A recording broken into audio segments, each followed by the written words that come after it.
Excellent.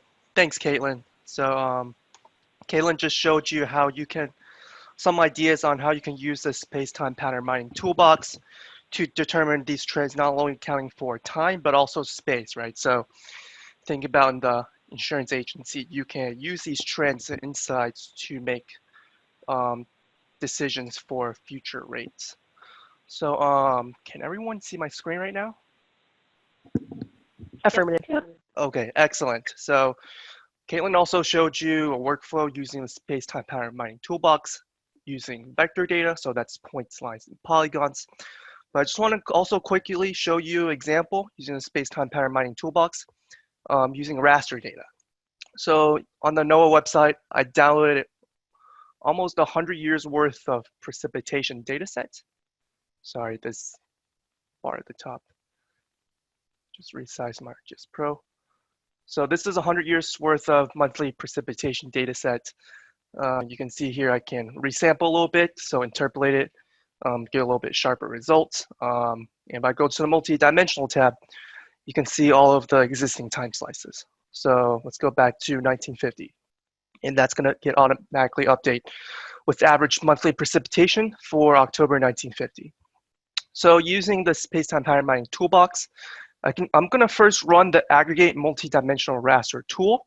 So this is going to scale up my data from a monthly level to a yearly level, so to an annual level. So now I can bend that up and create a space-time cube, right? So here's that results from the first tool. And if I look at the time slices again, you can see now it's in monthly intervals.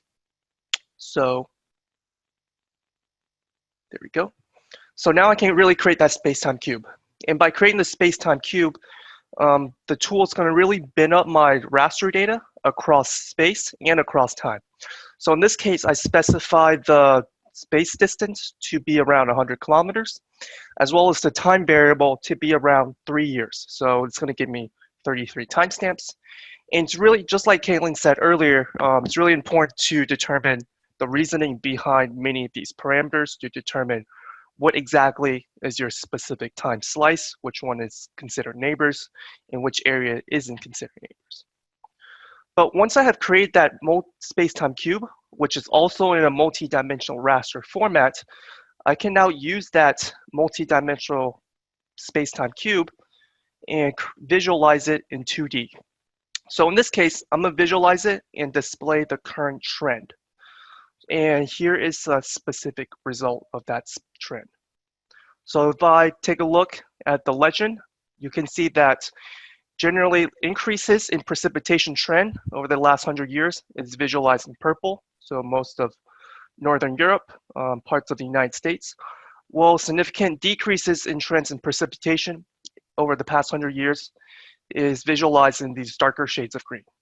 So you can see this one area of sub-Saharan Africa, which is an area of concern, right? Because this very vulnerable area has actually been getting drier. So you might be wondering, what's the scale, what's the magnitude of this decreasing trend in precipitation? So we can actually take a look at the underlying temporal profile tool, which allows me to visualize and extract the magnitude of this decreasing trend. So from here, I can turn on my chart properties, and I can freehand the area that I want to study. You can also import in certain features, but for the sake of time, I'm just going to draw a rough area. And from here, it's going to give me the average monthly precipitation for this specific area. And if I add in a trend line, you can see the exact magnitude in which how much drier this area has been getting. So roughly, this area of sub-Saharan Africa has gotten over 2 centimeters per month drier over the past 100 years.